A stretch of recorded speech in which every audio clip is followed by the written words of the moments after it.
제가 들려드릴 64번째 책은 신경숙의 소설 깊은 슬픔입니다. 신경숙의 소설에는 상처를 갖고 있는 사람들이 나옵니다. 그들의 상처는 과거로부터 이어져 오고 있어서 깊고 쓸쓸함을 담고 있어요.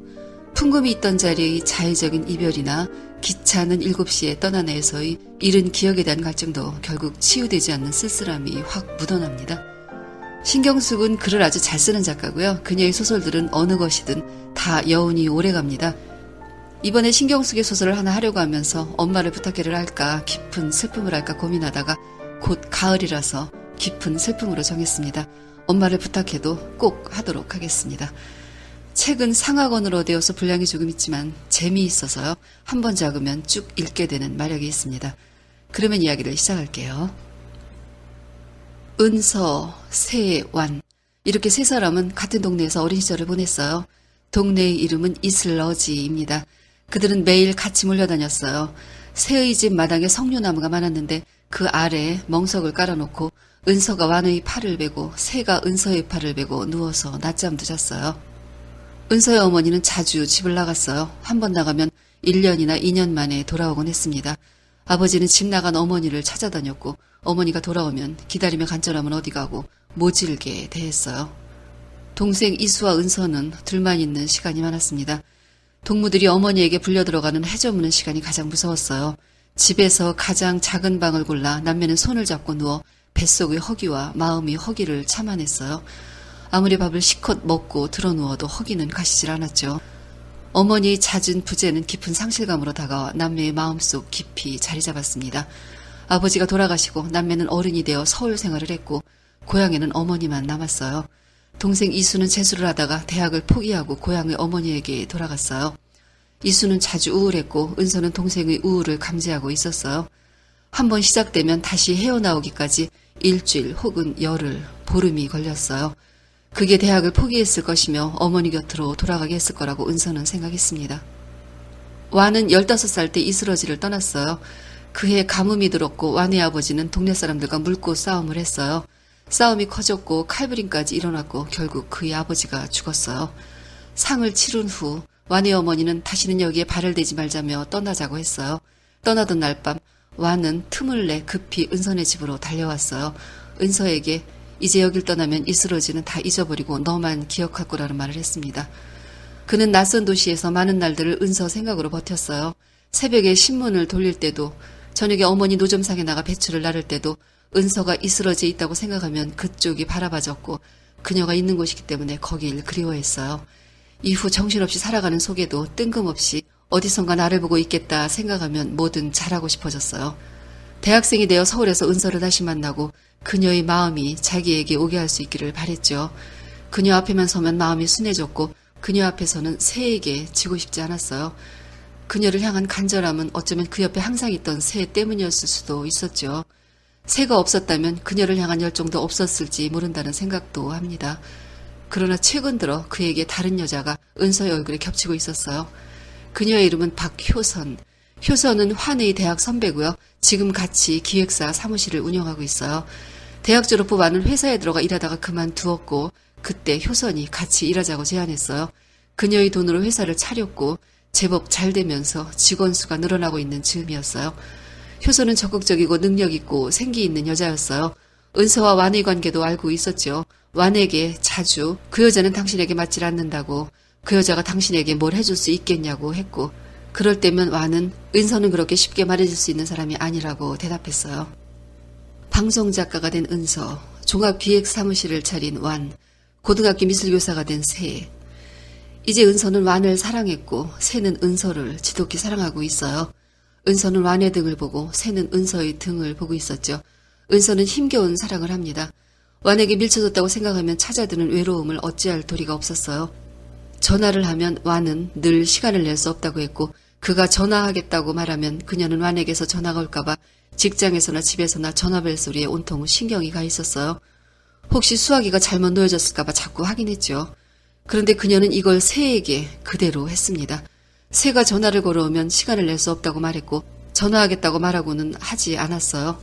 그러면 새가 자신의 전화를 자신이 완 전화 기다리는 것처럼 기다릴 것임을 그녀는 알고 있었어요. 새에게 아무것도 주지 않으면서도 그가 자신을 보고 있는 것이 짜증스러웠죠. 그녀에게 완 외에는 모든 게 공허했고 의미 없었어요. 여름이 오고 있을 때 완이 갑자기 전화를 했고 경주에 일 때문에 가는데 같이 가자고 했어요. 1시간 후에 데리러 온다고 했고 은서는 급히 준비를 했어요. 그날 3시에 새와의 약속이 있었지만 그런 약속은 은서에게 지금 생각도 안 났죠. 이 옷 저 옷 고르면서 거울을 보았을 때 거기엔 뺨이 발그레하게 상기된 자신이 있었어요. 완이 전화를 받기 전까진 생기라고는 하나도 없던 자신의 얼굴에 만들어져 있는 생기에 가슴이 찡해왔습니다. 경주에서 일을 마치고 저녁을 먹으러 가면서 아무 일도 일어날 것 같지 않은 날이라고 혼잣말을 했어요. 은서는 완의 얼굴에 스치고 지나가는 권태를 읽었죠. 전에는 안 그랬었는데 자신이 완을 좋아하고 나서부터 그의 얼굴에서 보이는 무료한 표정을 은서는 자주 보게 되었어요. 그럴 때 화났냐고 물으면 완은 너 때문에 화나본 적 없다고 무심히 말했어요. 그녀에게 완은 그런 식이었어요. 봄이 와도 피지 않는 동백꽃인 듯 봄 내내 화난 듯 전화도 안 하고 겨우 전화가 연결되면 시간을 맞출 수 없다고 하면서도 너 때문에 화나본 적 한 번도 없다는 그의 말. 너에게 화를 냈다면 그건 나 때문이라는 그의 말에 은서는 아득해지곤 했어요. 그녀는 무서움을 느낍니다. 오래된 것들이, 완에게 빠져있는 자신의 마음이, 기억해야 하는 어린 시절이, 그와 함께 있어도 외로운 마음이 마치 발과 더듬이가 다 잘린 듯 무서웠어요. 그러나 그를 사랑했어요. 그의 예측할 수 없음과 단호함까지 사랑했고 그의 마음을 붙들어 놓으려면 사랑한다고 말할 게 아니라 새를 사랑해야 한다고 말해야 할 것 같았어요. 이스러지에서 완은 새가 은서 곁에 있으면 더 다정했고 새가 옥수수대를 2대 꺾어주면 완은 3대를 꺾어주었어요. 그날 경주에서 완이 아무 일도 일어날 것 같지 않다고 말한 그 순간 완이 짓던 그 형연할 수 없는 표정, 더는 아무것도 하고 싶지 않은 그 피로한 표정, 은서는 완이 자신에게서 멀어지고 있음을 느낍니다. 완은 자기 자신을 알 수 없었어요. 은서 때문에 화난 적이 없는 건 사실이지만 무엇이 그녀를 늘 뒷전으로 미루게 하는지 알 수 없었어요. 편안해서일 수도 있었지만 언제나 그 자리에 있을 것 같은, 연락을 안 해도 기다려줄 것 같은 생각을 하는 자신을 이해할 수 없었죠. 은서의 마음을 확실히 얻을 수 없었던 때는 늘 조바심이 났었어요. 서너 시간만 연락이 안 되어도 지금 새를 만나고 있는 건 아닌가 해서 일손이 잡히지 않았던 때가 있었어요. 그때는 일을 미루고 은서와 시간을 맞췄는데 그녀 마음이 다 옮겨왔다 싶으니 이제는 턱없이 밀어놓게 되었죠. 그러나 은서는 그의 어린 시절이었고 어린 시절 없이는 숨을 쉴 수 없었어요. 그녀를 곁에 두는 건 이스러지를 곁에 두는 것과 같았습니다. 자신을 사랑하는가를 묻는 은서에게 이게 사랑인가 아닌가 모르겠고 사랑은 중간이 없는 것, 사랑이면 사랑이고 아니면 아니라던데 자신은 바쁘고 할 일이 너무 많아서 만일 시간을 내주는 게 사랑이라면 할 말이 없다고 대답했어요. 그러나 만일 자신이 야간 비행사여서 사막에 추락한다면 내 생각이 추락의 밤을 견디게 해줄 거라고 대답했습니다. 여름방학이 되어 새가 이스러지에 가면서 은서를 찾아 방송국으로 왔어요. 은서는 음악방송 원고마감 때문에 바쁜 시간이었죠. 새를 주변 찻집에서 기다리게 하고 그녀는 일을 했어요. 새는 찻집에서 다시 그녀를 기다립니다. 그는 은서의 마음이 완에게 기울어버리고 난 후 그녀와 무슨 말을 해야 될지 알 수 없었어요. 그전엔 돋아나는 풀 한 폭이, 먼지를 내며 지나가는 소나기 한 차례도 다 그녀 앞에 서면 말이 되어 나왔는데 이제 무슨 말을 해도 다 어색했어요. 그녀의 시선을 잃어버린 후 그는 공허해서 무슨 일에도 마음을 기울일 수 없었죠. 날마다 화실을 겸한 숙소에서 일어나 학교에 나가 학생들을 가르치고 다시 돌아와 그림을 그렸지만 그건 그저 몸에 밴 습관으로 하는 거였고 은서가 빠져나간 자리 어디에도 마음을 붙일 수 없었어요. 예전엔 어디서나 은서가 보고 있다고 생각했어요. 운동회 때 3등으로 달리다가도 문득 저 많은 사람들 속 어디선가 은서가 보고 있겠지 생각하면 저절로 힘이 나 맨 앞에서 달리게 되었어요. 너는 어떻게 이렇게 그림을 잘 그리니? 라고 처음 말해줬던 이도 은서였고 그 말에 힘입어 화가를 꿈꾸게 되었어요. 그 시선이 완에게로 가버렸다는 걸 알게 되었을 때 그는 서울이 작업실에서 전라도 이스러지까지 걸어 내려갔어요. 열흘이 넘게 걸어서 이스러지에 도착했을 때는 새벽이었어요. 걸어 내려간 날짜만큼 알아누워 있었으나 마음은 영 회복되지 않았어요. 그때 확인한 건 너무 일찍부터 은서의 시선에 의해 자신의 마음이 지탱되어 왔음이라는 거였죠. 이후 뭘 해도 피곤했고 소품 하나 완성할 수 없는 날들이 이어졌어요. 무엇을 하든 기원하는 마음이 생겼어요. 지하도에 시주 나무 상자를 놓고 연불을 하는 스님에게 시주하면서도 그녀의 시선이 되찾아지기를 원했고 미술대 동창들끼리 소년 가장돕기 전시회를 열어 작품을 출품했을 때도 거기 한 귀퉁이에 은서의 시선이 찾아지기를 기원했어요. 그는 무서웠습니다. 그녀에게 자신이 별거 다닌 사람이란 게 무섭고 점점 멀어지는 게 무섭고 그런 그녀에게 빠져있는 자신의 마음이 무서웠어요. 이제 은서가 고개를 슬쩍 돌려도 내가 뭘 잘못했구나 싶어지고 그녀가 힘없이 앉아있으면 날 짜증스러워하는구나 싶어 자신감이 없어졌어요. 무슨 말을 해도 그녀에게 닿지 않은 것임을 알고 있었어요. 찻집에서 은서를 기다리며 그 익숙한 기다림을 새는 다시 합니다. 10분이 지나면 그녀가 오지 않으리라는 걸 감지했던 그동안의 날들. 그래도 그는 기다렸고 지금도 기다렸어요. 그날 은서는 약속한 시간보다 더 늦게 왔고 자리에 앉으면서 아무 일도 일어날 것 같지 않은 날이라는 말을 무심히했어요. 그녀는 자신이 뱉은 말에 놀라죠. 그 말은 완이 자신에게 했던 말이고 새의 기다림은 자신이 완을 기다리는 것과 다르지 않았어요. 그 가혹한 짓을 고스란히 새에게 하고 있는 자신이 어이없었죠. 그날 거리로 나왔을 때 비가 왔고 새가 비닐우산을 사왔지만 바람에 한쪽으로 쏠리며 우산이 망가졌어요. 그때 새의 얼굴에서 은서는 그의 슬픔을 봅니다. 새의 얼굴은 완처럼 기복이 심하지 않았었어요. 늘 차분하고 다정하고 근심이 서려 있었죠. 그녀에게 새는 이스러지였어요. 여기서 대학을 졸업하고 직장을 다니고 있으면서도 그에게서는 이스러지가 보였어요. 어렸을 때 팽나무 가지 위에서 새를 꺼내다 은서의 손바닥에 올려준 이는 완이었으나 그 어린 새의 먹이가 될 벌레를 잡아다 준 이는 새였어요. 날아가 버릴지도 모른다고 새의 다리에 실을 달아준 이도 새였고 단 한 번 날지도 못하고 죽어버렸을 때 감나무 밑에 죽은 새를 함께 묻은 이도 새였어요. 은서가 이수와 함께 빈집에 쭈그리고 앉아있을 때 같이 와서 앉아주었던 이도 새였죠. 이스러지에서는 어디에서나 새가 있었어요. 그러나 이제 그녀는 어렸을 적부터 혼자 있는 게 싫었으면서도 한없이 혼자 있게 하는 완을 이미 사무처하고 있습니다. 새를 사랑하면 될 것을 그녀의 허기증은 잡히지 않는 완을 붙잡아보겠다는 사랑으로 이어졌어요. 그리고 그 여름이 가기 전 완이 사무실이 선배 박효성과 약혼을 했고 곧 결혼한다는 소식을 들었습니다. 얼마 전 경주에서 헤어지고 한 번도 연락이 없던 완에게서 전화가 왔던 날이 있었어요. 완은 전화를 먼저 걸어놓고도 침묵을 지키다가 잘 지내라는 말을 하고 전화를 끊었습니다. 그날이 바로 완이 약혼을 했던 날이었어요. 결혼 소식을 듣던 날 은서는 날이 접을 때까지 걸었어요. 걷다가 스타킹 올이 풀린 걸 보고 그 자리에 주저앉아 울음을 터뜨렸어요.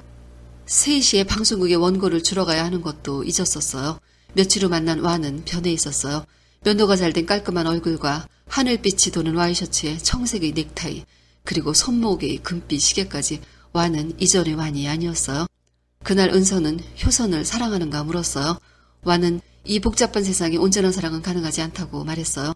이 도시에서 한 사람을 죽도록 사랑하는 건 이미 늦었으며 한눈 팔 것도 많고 할 일도 많다고 합니다. 자신은 사랑으로 살기엔 이미 늦었다고 말했어요. 은서의 원룸 아파트 이웃인 화연은 미용실을 하는 여자예요. 어느 날 아파트 벤치에서 완을 하염없이 기다리다가 그녀와 만났고 가까워집니다. 화연은 부모를 잃고 이모 집에서 자랐어요. 이모는 모두에게 엄해서 잘못을 하면 다락에 가두는 벌을 주었어요. 화연이 다락에서 벌을 설 때 밤이 되면 3살 위의 사촌오빠가 올라와서 꺼내주곤 했어요. 그리고 그들은 사랑하게 되었어요. 20살이 되던 해 화연은 그의 아이를 낳았습니다.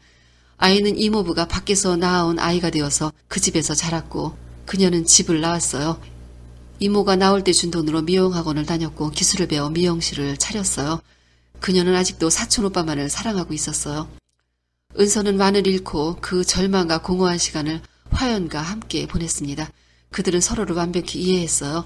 각자 일하는 시간을 빼고는 둘이 꼭 붙어 있었죠. 그러나 어느 날 화연은 더 이상 살아갈 힘이 없다는 유서를 남긴 채 차를 몰고 강으로 뛰어들었어요.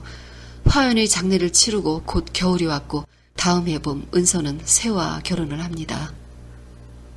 새는 아침에 일어났을 때 내가 옆에 자고 있는 것만으로도 배가 안 고프다고 말했어요. 은서는 방송국에서 더 많은 프로그램을 맡았고 집에서도 새벽까지 원고를 썼어요.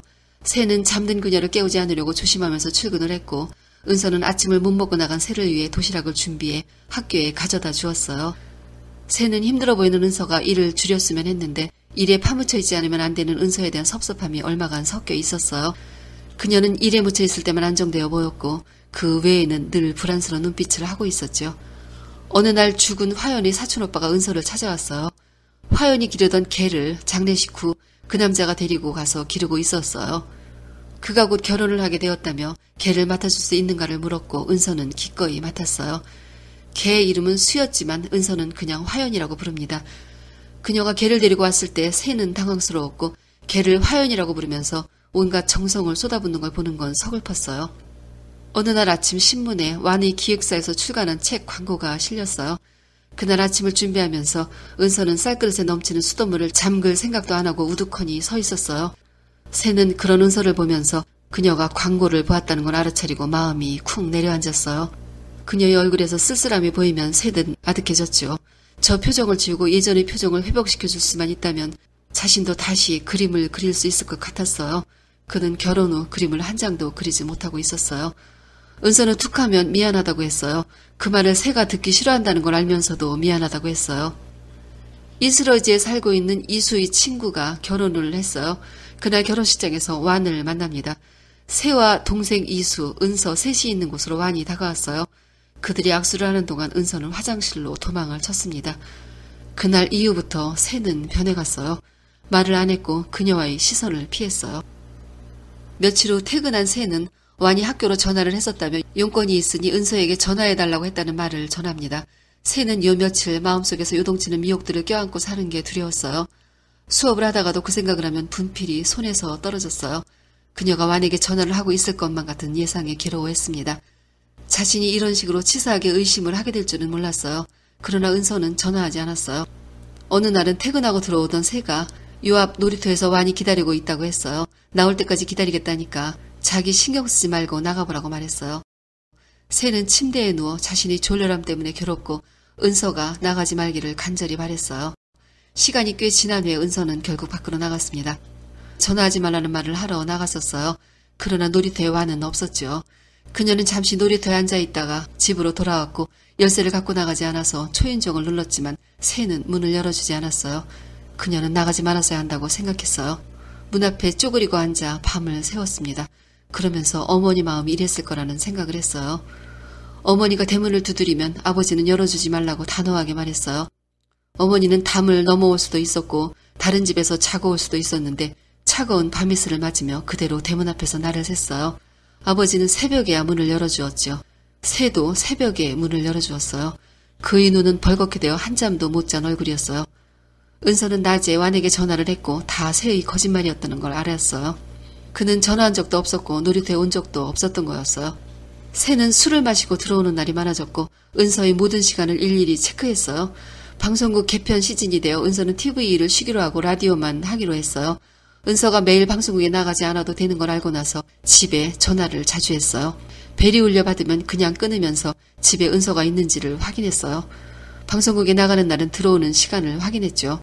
그녀는 새를 혼란스럽게 하고 싶지 않아 벨이 울리면 전화를 받았고 제 시간에 맞춰 들어오도록 최선을 다했어요. 완은 결혼식장에서 은서를 보았을 때 새의 곁에 서 있는 그녀가 너무 아름답게 보였어요. 총알이 가슴을 뚫고 지나가는 듯한 통증을 느꼈습니다. 언제라도 뒤만 돌아보면 은서가 있을 거라고 생각했지만 그날 그녀가 정말 떠났다는 걸 확인했어요. 그날 이후 은서의 얼굴이 밟혀 아무것도 할 수 없었죠. 지난 1년 동안 죽음 가까운 피로를 느낀 건 그녀를 잃어서였다는 걸 비로소 알게 되었어요. 그녀는 완에게 정확히 선을 그었습니다. 이제야 새를 사랑할 수 있을 것 같은데 새가 자신을 사랑하지 않게 되었으며 의심으로 가득 차서 다시는 회복시킬 자신이 없다고 말합니다. 너를 사랑하는 동안 새를 너무 무참하게 방치했으며 네가 준 슬픔과 무한을 고스란히 새에게 뱉어냈으므로 이렇게 되었다고 말했어요.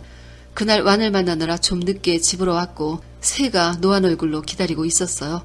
들고 있던 우산을 들어오는 은서를 향해 휘둘렀어요. 그녀가 도망을 쳤지만 쫓아와서 우산 떼지를 멈추지 않았어요. 그때 강아지 화연이 새의 정강이를 물었고 새가 비명을 지르면서 매질이 끝났어요.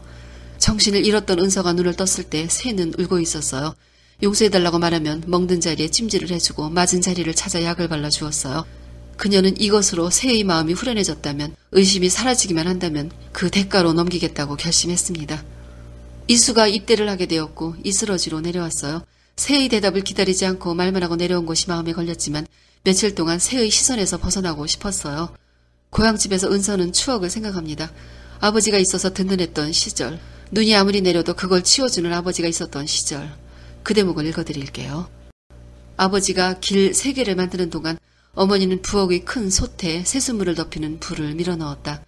밤새 불기가 사라진 아궁이에 불이 다시 들어가면 서서히 따뜻해져 오던 아랫목, 그 아랫목을 이수와 파고들던 때 서로 더 아는 목에 가고자 서로를 밀치며 간지럼 태우던 때. 그런 때가 있었다. 다시는 그 속으로 갈 수 없으리. 이제 다시는 따뜻해오는 아랫목에서 이수와 뒤치다거리며 마당에 눈을 쓰는 아버지의 빗자리 소리를 들을 수 없으리. 그때 얼마나 아늑했는지. 눈을 쓰는 빗자루 소리와 부엌에서 솥을 열거나 그릇을 내리거나 도마소리를 내는 어머니의 기척이 얼마나 행복했는지. 그런 아버지는 한때의 추억이 행복했어도 어머니를 끝내 용서하지 않았어요. 아버지의 끝없는 의심 때문에 어머니는 밥값 출입도 제대로 못했어요. 어느 날엔가는 어머니가 동네에서 팥죽을 나눠 먹기로 해서 가지러 갔다가 늦게 들어온 적이 있었어요. 아버지는 어머니를 쓰러뜨렸고 어머니는 팥죽에 팔을 대었어요. 팔이 나을 때까지 정성 들여 약을 발라주던 사람도 아버지였고 다 나을 때까지 물을 길어다주고 불을 떼주던 사람도 아버지였어요. 새가 아버지와 비슷하다는 생각이 들자 그녀는 소스라치게 놀랐습니다.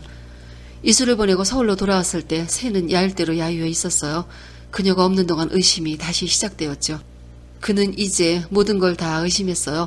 이수와 남매치고는 너무 가까운 것도 의심했고 죽은 화연과 여자끼리 왜 그리 가까웠던가도 의심했어요. 대답을 안 하면 더 화를 냈고 강아지 화연을 내동댕이 쳤죠. 그녀는 새에게 너를 사랑하게 되었다는 말을 했고 완보다 이제는 너를 더 사랑한다고 말했지만 새는 믿지 않았어요. 그런 잔인한 시간들이 흘렀고 겨울이 되었어요. 은서는 방송국을 휴직하고 집에 들어앉았습니다. 일을 할 수가 없어서였어요. 1시간 걸리던 일이 2-3시간씩 걸렸고 어떤 때는 5-6시간이 지나도 마칠 수가 없었어요. 몸에 익어있던 일들이 어려워지고 결국 휴직을 결심했죠. 겨울 동안 은서는 모든 시간을 새와 함께 보냈어요. 그는 은서를 혼자 두지 않았고 마트까지 동행했어요. 가끔 레스토랑에서 저녁도 사주었고 나란히 앉아서 TV도 봤어요. 그러는 중에 은서는 점점 두통이 심해져 갔어요. 한밤중에 머리가 아프기 시작하면 베란다에 나가 앉아있을 수밖에 없었죠. 어느 날 새가 없는 틈을 타 완이 찾아왔고 그를 집에 들일 수가 없어서 외출을 했어요. 완은 은서의 변한 모습에 놀랐어요. 집에 돌아왔을 때 새는 외출한 그녀가 완을 만난 것을 알게 되었어요. 그날 새는 과거 은서와 완 사이에 있었던 모든 일들을 캐물었고 그녀는 다 이야기를 했습니다. 그들이 한때의 사랑하는 사람들에게 있어야 하는 일들, 그게 새에게 고문이 될 걸 알면서도 말하지 않을 수 없었어요. 그리고 새는 짐을 싸서 작업실로 가버렸습니다. 이후로는 은서를 감시하지도 않았고 전화도 하지 않았으며 아주 모르는 사람처럼 찾아오지도 않았어요. 작업실로 찾아가면 은서를 안으로 들이지 않았어요. 그리고 그녀에게 이제 여기 찾아오지 말라고 했죠. 봄이 되었어요. 은서는 지난 겨울을 혼자 지냈습니다. 그녀는 불균형하게 살이 쪄서 미워졌어요. 아무거나 먹고 너무 많이 먹으면 화장실에 가서 토했어요. 자다가 일어나 뭔가를 먹고 나면 졸음에 겨워 잠을 잤어요. 전화선을 뽑아놓았지만 귓속에선 끊임없이 전화벨이 울렸어요. 그녀는 화연을 이스러지 어머니에게 맡겼어요. 어머니는 변해가는 딸의 모습에 아무 말도 못했죠. 서울에 가지 말고 이스러지에서 같이 살자고 했지만 그녀는 서울로 돌아옵니다. 어느 날 새가 옷가지를 가지러 집에 왔고 이상하게 변한 은서를 보았어요. 주방에는 음식들이 썩어 집안에 온통 악취가 풍겼어요. 그날 새는 작업실로 돌아가지 못했고 은서를 돌보며 집에 머물러 있게 되었어요. 은서는 아무것도 하려 하지 않았고 한번 누우면 일어나지 않았어요. 그는 자신이 사랑했고 질투하느라 포악을 떨었던 상대가 이 여자였던가 믿을 수가 없었죠. 새는 은서와 방송국에서 가깝게 지내던 동료 혜란에게 도움을 청했어요. 집에 와서 은서를 본 혜란은 병원에 데리고 가야 한다고 말하면서 대체 은서에게 무슨 짓을 했는가를 묻죠. 새는 군대에 가 있는 이수 생각을 했어요. 이수가 있으면 어떻게 해볼 수 있을 것도 같았어요. 어느 날 밤 새가 스탠드불을 끄려고 하자 은서는 작은 소리로 끄지 말라고 말했어요. 불을 끄면 내 모습이 보이지 않는다고 힘없이 말했습니다. 그리고 얼마 후 화창한 봄날 그녀는 베란다에서 아래로 뛰어내렸어요. 화단 사이로 꽃잎처럼 그녀가 떨어지는 시간에 완은 사무실에 있었고 새는 학교에서 터질 듯한 통증을 느꼈어요. 집의 탁자 위에는 이수에게 남긴 편지가 놓여 있었습니다. 편지에는 이걸 혼자 견디게 해서 미안하다는 말과 죽어서도 너를 지켜줄 것이니 나를 잊지 말라고 써 있었어요. 그리고 마지막 문장엔 나 그들을 만나 불행했고 그 불행으로 그 시절을 견뎠다는 말로 마무리가 되어 있었습니다. 소설은 여기서 끝입니다. 은서와 완, 은서와 새, 새와 완. 이들 셋은 이스러지에서는 서로에게 친구로 함께라는 관계로 살았어요. 여기에 사랑이라는 감정이 끼어들면서 셋이라는 숫자는 불편해졌죠.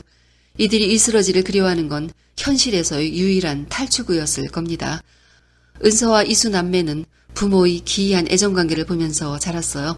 이들은 건전한 사랑의 형태를 경험하지 못한 거죠. 은서가 완가의 쓸쓸한 사랑을 한 것, 세화의 위험한 사랑을 한 것은 슬프게도 사랑의 허기증 같은 거 아니었을까 합니다. 심한 허기는 간절함이 가득해서 안전함 같은 걸 염두에 둘 겨를이 없죠. 이들이 치르는 사랑의 중병, 이건 아마도 모든 이들이 사랑 때문에 치렀던 한때의 초상일 겁니다. 사랑은 뜨겁거나 따뜻한 두 가지 속성을 갖고 있어요. 뜨거운 사랑은 행복한 결말이 아니면 모두 쓸쓸합니다. 나는 어떻게 사랑했었더라 생각하면 내가 했던 사랑의 형태가 보이죠. 기이한 사랑을 했거나 심한 열병을 힘겹게 치러냈다면 그건 과거의 성장에서 배운 사랑의 방식일 겁니다. 지금 나이가 좀 들어있는 사람들은 부모에게서 상하가 분명한 애정을 받았어요. 그 사랑은 거부할 수 없는 의무감을 가슴에 박아놓았고 알 수 없는 애정결핍으로 가슴이 자주 시렸을 겁니다. 그래서 대부분 한 번의 사랑에 목숨 걸었고 헌법에도 없는 연애하면 결혼해야 한다는 강박관념을 갖고 있었죠. 그게 바로 슬픔 아닌가 합니다. 과거로부터 이어진 오래된 깊은 슬픔. 차라리 뜨겁게 사랑하고 헤어지고 다른 사랑을 시작하는 젊은이들의 가슴이 덜 시리지는 않을까 하는 생각이 듭니다. 오늘은 여기까지입니다. 듣느라고 수고하셨어요. 좋은 책 가지고 다시 만나요.